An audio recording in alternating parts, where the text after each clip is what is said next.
mwaramutseho neza mwese nshuti bakunzi ba Ibendera TV. uyu munsi turi kuwa kane ni tariki 13 gushyingo muri uyu mwaka wa 2025. mwese rero ndongeye kubaha ikaze mwese, nizere ko mwaramutse neza, anizere kandi ko mwagize ijoro ryiza. Amakuru aramutse muri uru rukerera rero aravuga yuko rwanya umutwe wa 23 bigaruriye agace ka Karehe karere ni muri teritwari ya Masisi muri Kivu y'Amajyaruguru.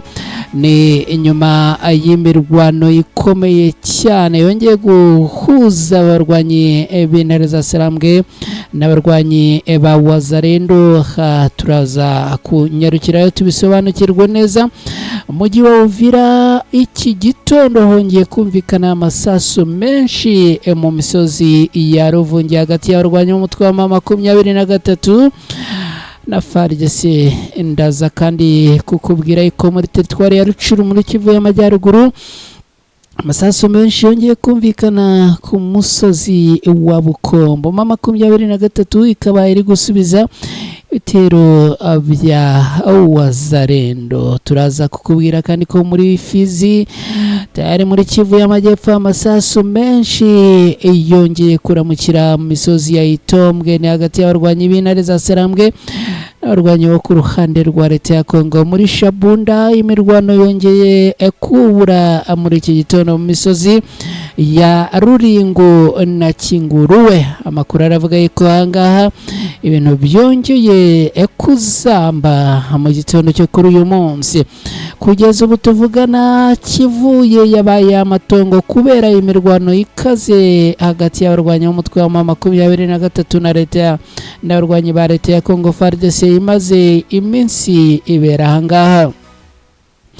muri teritwari ya Rucuru abasivile bagera kuri 3 basanzwe bapfuye ni mu gitero gikomeye cyane cyagabwe n'abantu bitwaje intwaro Imanyoni. uraza gusobanukirwa neza uko ibintu byifashe ahangaha. amakuru kandi tubafitiye araza no kwerekeza muri Leta Zunze Ubumwe za Amerika. tubabwire ko Leta Zunze Ubumwe za Amerika bamaze gusubika ku munota wa nyuma inama yagombaga guhuza Perezida Tshisekedi na Kagame w'u Rwanda.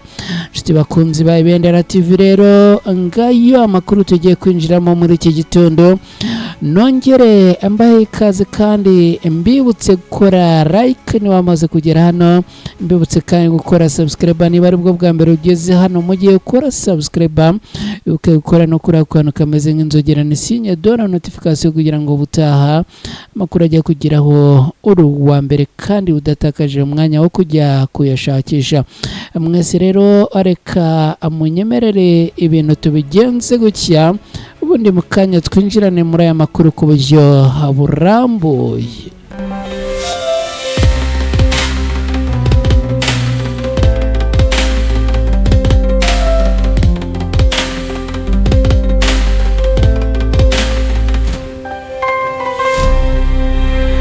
abaherereye mu Rwanda mwese mbahaye ikaze mu turere twose tugize intara enye n'umujyi wa Kigali. abantu baherereye muri Repubulika Iharanira Demokarasi ya Kongo, abaherereye mu Burundi, muri Uganda, muri Tanzania, Kenya, Zambia, Mozambique, Sudani na Malawi.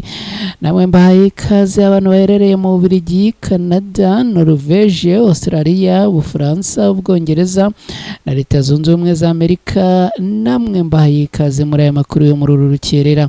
hanyuma rero mwese ndumva nifuza yuko aya makuru turi buyarangize abantu bashyashya bagera kuri 200 bakoze subscribe. hanyuma kandi nifuza gusoza aya makuru nibura like zigera ku 100 mwamaze guterekaho. abarwanyi b'umutwe wa 23 bongeye kwigarurira agace gakomeye n'agace ka Karere ni muri teritwari ya Masisi muri Kivu y'Amajyaruguru muri Repubulika Iharanira Demokarasi ya Kongo nyuma y'imirwano ikomeye yongeye guhuza abarwanyi b'intare za Sarambwe n'abarwanyi ba Wazalendo.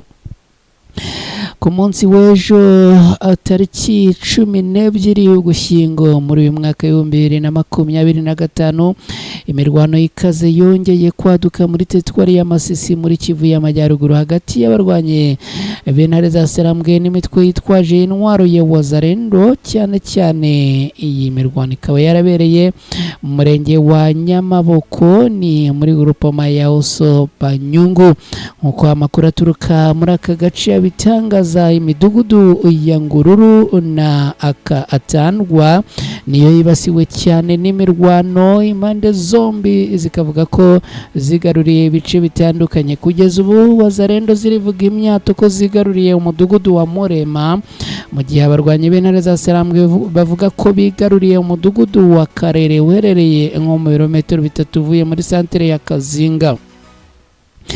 Agatari ko mu gitondo cyo ku munsi w'ejo mu mujyi wa Mweso hari tuje nyuma y'ijoro yumvikanyemo amasasu menshi yateye ubwo abaturage biravugwa ko abarwanya umutwe wa 23 baba barashe mu kirere nyuma yo kumenya urupfu rw'umwe mu basirikare baba bitabye Imana bivuga ko ngo ari uwo mu babo wiciwe ngo mu gico cya Wazalendo ku muhanda wa Amokoto Kibarizo kugeza ubu ngubu rero abarwanya ba Wazalendo nabo bikaba bivuga yuko ngo barimo kwigamba ko baba abigaruriye uduce ahangaha.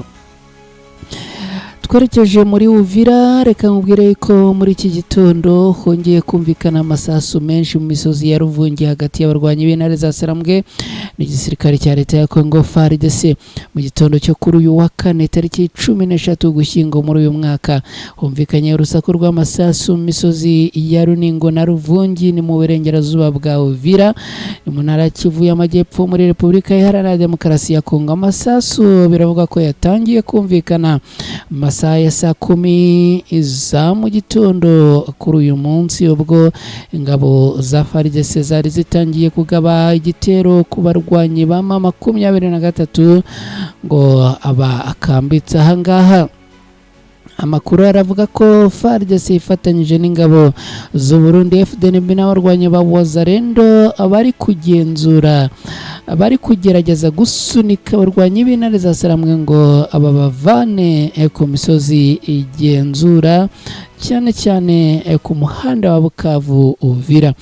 Uburyo uru rugamba rero rwagenze ahangaha biravugwa ko abarwanyi ba 23 bongeye gukoresha uburyo bwo kurwanira mu misozi bakarasa bava hejuru no kuvuga defensive high ground mu gihe abarwanyi ba FARDC bo ngo barimo gukoresha ibifaru n'indege no z'intambara kuvuga drone mu kugerageza gusenya ibirindiro by'abarwanyi ba 23 ariko ingorane zihari kugeza ubu ngo nuko drone za FARDC zirimo guhanurwa n'abarwanyi ba 23 izindi bakaziyobereza icyerekezo. Wibuke ejo bundi muri teritwari ya Masisi mu ntara Kivu y'Amajyaruguru nabwo hari kuwa kabiri tariki 11 Ugushyingo muri uyu mwaka abarwanyi b'umutwe wa 23 bahanuye drone y'intambara ya FARDC yo mu bwoko bwa CH4.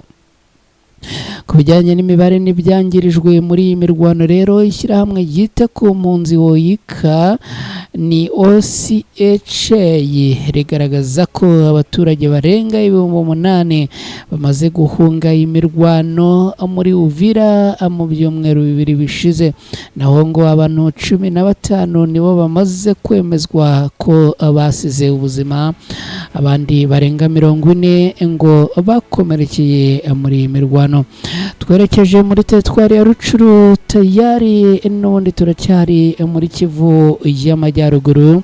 Amasasu menshi yongeye kumvikana ku musozi wa Bukombo mu 23 ikaba ari gusubiza ibitero bya Wazalendo.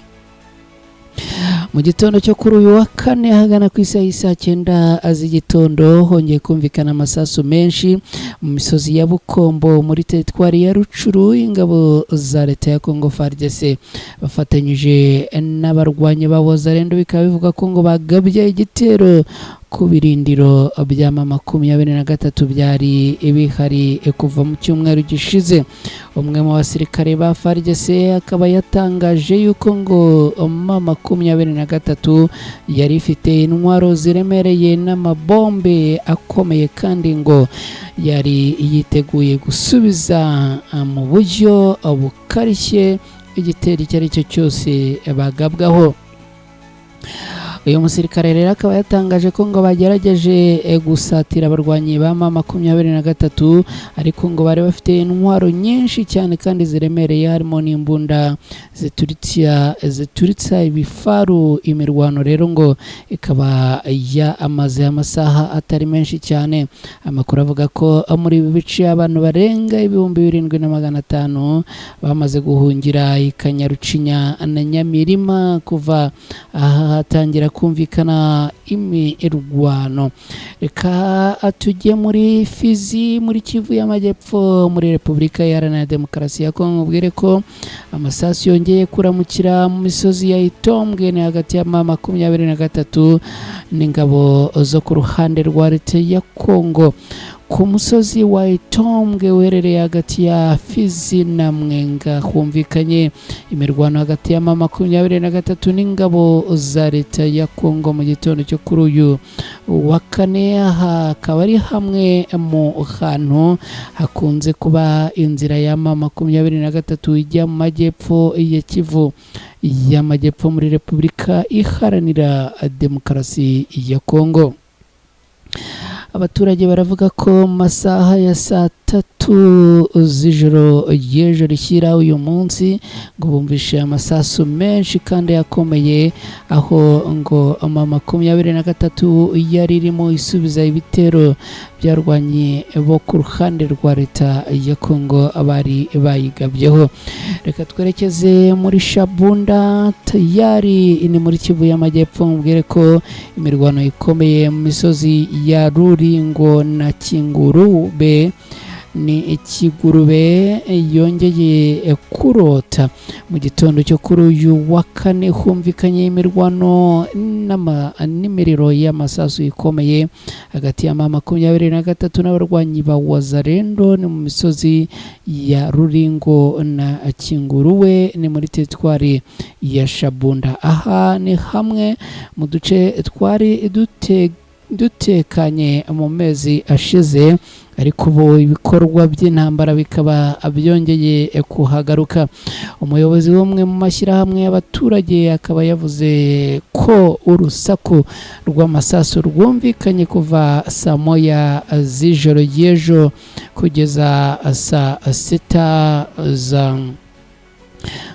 6 zo muri iki gitondo, ariko mu rukererano ndahango hongeye kumvikana amasasu. Abaturage rero bakavuga yuko kugeza ubu ngo bamaze guhunga bakaba bari mu mashyamba. Kugeza ubu kivuye yabaye amatongo kubera imirwano ikaze hagati ya M23 na leta ya Kongo FARDC. Amakuru yize wagera ku Bendera TV aremeza ko abaturage bo mu gace ka Kivuye gaherereye muri teritwari ya Masisi muri Kivu y'Amajyaruguru muri Repubulika Iharanira Demokarasi ya Kongo bamaze kugahunga bose kubera imirwano ikaze hagati y'umutwe w'intare za Sarambwe n'ingabo za leta ya Kongo n'abambari bazo. Iyi mirwano ikomeje kumvikana cyane muri ako gace, ikaba imaze iminsi aho amasasu adahagarara ndetse n'indege za gisirikare zikaba ziri hejuru, bigatuma abaturage batakamba. Umwe mu baturage bahungiye Kicanga yatangaje agira ati twavuye Kivuye kubera amasasu atarahagararaga buri munsi n'urusaku rw'imbunda. Abagore n'abakobwa bakaba basigaye ngo mu nzira, nta biribwa, nta miti, nta kintu n'iki na gitoya. Aba rero bakaba batabarizwa. Umutwe wa M23 umaze kwigarurira ibice binini bya Masisi na Rucuru, ukaba uhanganye na FARDC ifatanyije n'imitwe ya Wazalendo ndetse na FDLR. Ngibyo rero ko byifashe aho kugeza ubu kivuye kimwe n'utundi duce twinshi two muri Masisi hakunze kwibasirwa n'ubwicanyi, gusahura inka, gusenya amazu no gutwika imirima, byiganjemo ibikorwa bivugwa ko bikorwa n'ingabo za leta ya Kongo n'abafatanyabikorwa bayo. Imiryango mpuzamahanga yite ku mpunzi ikabivuga yuko ibibazo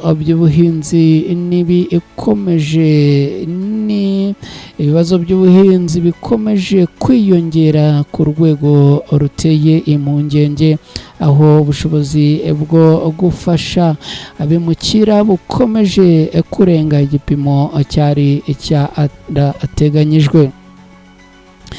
Reka twerekeze muri teritwari ya Rucuru, mubwire ko abasivile bagera kuri 3 tayari basanzwe bapfuye ahitwa Imanyoni nyuma y'imirwano ikomeye hagati ya Wazalendo n'abarwanyi ba M23 muri teritwari ya Rucuru muri Kivu y'Amajyaruguru. Mu gitondo cyo kuri uyu wa kane hongeye kuramukira imirwano, aho abaturage bo mu mudugudu wa Manyoni uri ahitwa Kihugu muri Bukombo muri sheferi ya Bwito muri teritwari ya Rucuru ngo basanze imirambo y'abasivile bagera kuri 3 nyuma y'imirwano ikaze yabaye hagati y'abarwanyi b'intare za Sarambwe n'abarwanyi bo ku ruhande rwa leta ya Kongo. Amakuru aturuka mu nzego z'abaturage aravuga ko abo bantu 3 bishwe bakomerekejwe intwaro gakondo nk'uko byagaragaye ku mirimbo yabo yarafitiye ibikomere by'amacumu n'imipanga. Umwe mu baturage wahaye amakuru ikinyamakuru cyacu yavuze yuko n'ubundi ngo ahangaha isaha n'isaha imirwano ishobora kongera akubura abaturage bo mu bice bya Manyoni n'indi midugudu iri hafi aho, bose ngo bamaze guhunga berekeza mu duce twizewe nk'uko hafi ya Kibirizi no mu nkengero za Kanyabayonga kugeza ubu ngubu hameze. Ngibyo rero, hanyuma mwese nizere ko mukomeje kumererwa neza aho muherereye, birumvikana n'abatameze neza no kwihangana.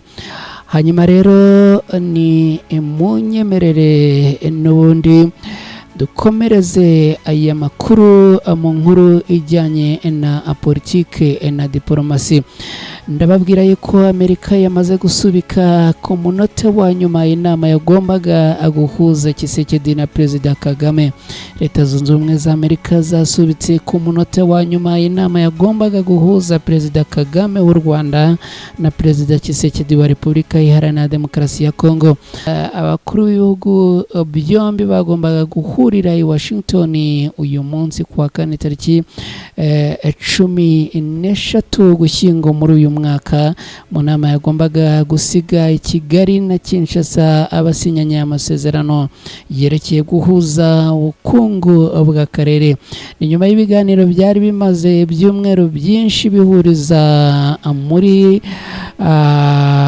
bihuriza impande zombi